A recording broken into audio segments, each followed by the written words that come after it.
Hello, this is the audio of Black America and the Class Divide by Henry Louis Gates, Jr. In 1903, W.E.B. Du Bois, the leading scholar of the first half of the 20th century, defined the urgency of Black social responsibility in his famous essay, The Talented Tenth. 10 being the percentage of the African American demographic needed to lead the race into the integrated equal America. In The Talented Tenth, Du Bois called for intelligent leadership directed by college-trained men devoted to a thorough understanding of the mass of Negroes and their problems, for the purpose of solving these problems still so deeply entrenched a half a century after the abolition of slavery. 45 years later, Du Bois would lament this call had been largely ignored. He worried aloud about the growing class divide within the Black America and how the consequences of that divide might affect the task of lifting as we climb. The motto of the National Association of Colored Women's Clubs describing the privilege and burden of the middle class to facilitate Black upward mobility. Indeed, by 1948, Du Bois felt that the new Black middle class had forgotten its noble calling. There had been, even during his college days at Fisk, troublesome warning signs, sharp young persons who received the education given very cheaply at Fisk University with the distinct and single-minded idea of seeing how much they could make out of it for themselves and nobody else. Du Bois knew, of course, that any Black person at the time had to struggle to tear down barriers just to lift oneself and one's family, but that was not enough. Successful Black people, he said, must recognize that their place in life was merely a matter of opportunity. If such opportunity were extended and broadened 1,000 times, as many Negroes could join the ranks of the educated and able instead of sinking into poverty, disease, and crime. Du Bois also knew that Black America had never consisted of one social or economic class. Even before the outbreak of the Civil War, about 11% of the Black America was free, some born into families that had been free for generations. And in 1899, when Du Bois published his seminal sociological study, The Philadelphia Negro, he was already noting that these two classes had morphed into four: the middle class and above, working people, fair to comfortable. The poor, in terms of his Victorian contemporaries, would have approved of the vicious and criminal classes. Du Bois would probably be astonished to see how these classes have fared, especially since the death of Reverend Dr. Martin Luther King Jr. in 1968, just as new affirmation action programs were beginning to extend drastically the ranks of Black students on white campuses and thus to affect the class structure of Black America. The Harvard sociologist William Julius Wilson called the remarkable gains in the Black income the most significant change since Dr. King's passing. When adjusted for inflation to 2014 dollars, the percentage of African Americans making at least $75,000 more than doubled from 1970 to 2014 to 21%. Those making $100,000 or more nearly quadrupled to 13%. In contrast, white Americans saw less impressive increase from 11 to 26%. Du Bois' talented tenth has become the prosperous 13%. But Dr. Wilson is quick to note the percentage of Black America with income below $15,000 declined by only 4 percentage points to 22%. In other words, there are really two nations within Black America. The problem of income inequality, Dr. Wilson concludes, is not between Black America and white America, but between Black haves and have-nots, something we don't often discuss in public in an era dominated by a narrative of fear and failure and the claim that racism impacts 42 million people in all the same ways. What effect, many of us have worried, would this unprecedented rise in prosperity have on the new millennials? Would they heed to Du Bois' call as students like John Lewis and Julian Bond, Charlene Hunter, and Diane Nash did under the leadership of the Negro Gandhi, precedently predicted by Du Bois back in 1948? The class divide is, in my opinion, one of the most important and overlooked factors in the rise of Black Lives Matter, led by a new generation of college graduates and students.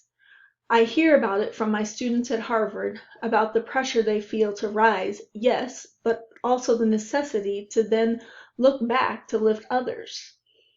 I asked Kimiko Matsuda Lawrence, a senior, what was behind the racial unrest on campus. Ms. Matsuda Lawrence is co-founder of I Too Am Harvard, a multi-platform campaign that gives voice to students who often go unheard and that brought the concept of microaggression into the light. She described the motivation as our sense of responsibility to the Black communities who do not have access to the universities we attend. The goal? To call out the ways our own institutions participate in and perpetuate structures of racism that affect the Black communities we represent through our presence at places like Harvard. That is, the college campus is a microcosm of practices at work in the larger society, something of a laboratory in which America's racial experiment might be altered. Unlike the way they are framed in so many op-eds, modern-day activists, Ms. Matsuda Lawrence says, are anything but a bunch of oversensitive, privileged, and coddled Black college students complaining and whining that they don't feel safe because of building names and housemaster titles.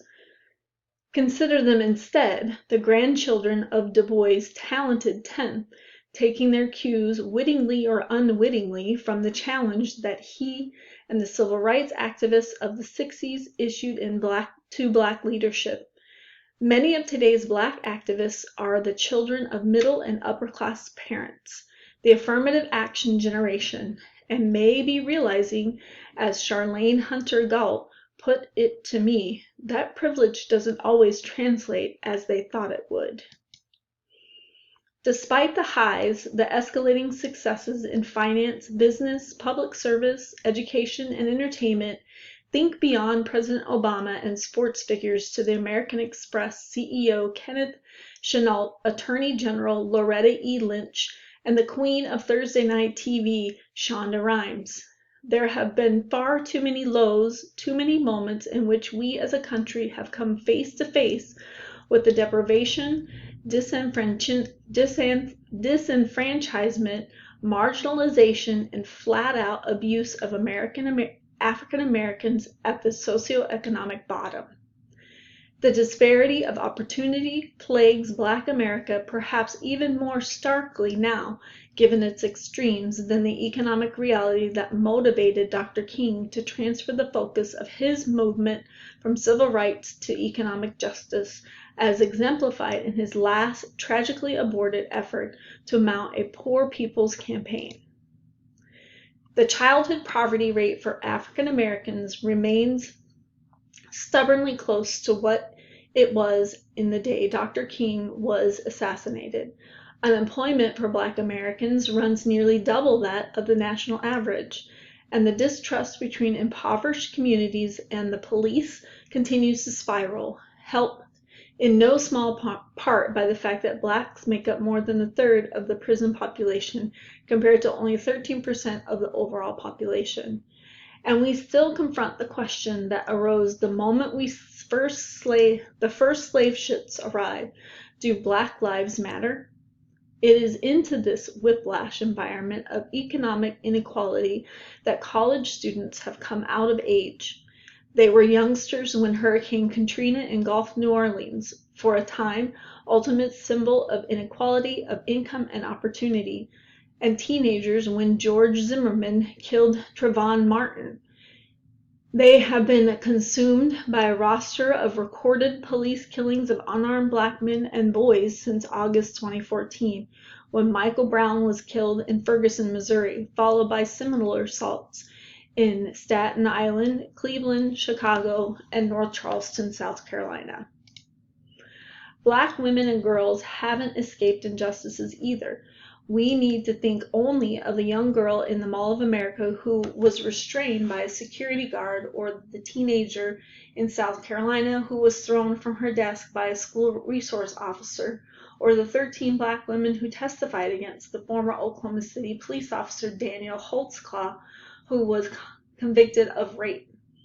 The nation's African American students are searching profoundly and visibly for a definitive end to racial justice. College campuses devoid proving grounds for the training and testing of social responsibility and leadership have once again become a primary front in the battle against inequality. From I, too, am Harvard, a concept that has spread from Berkeley to New York University, to the principled protest of football players at the University of Missouri against racial insensitivity, to demonstrations at Brown and Brandeis, Princeton, and Yale.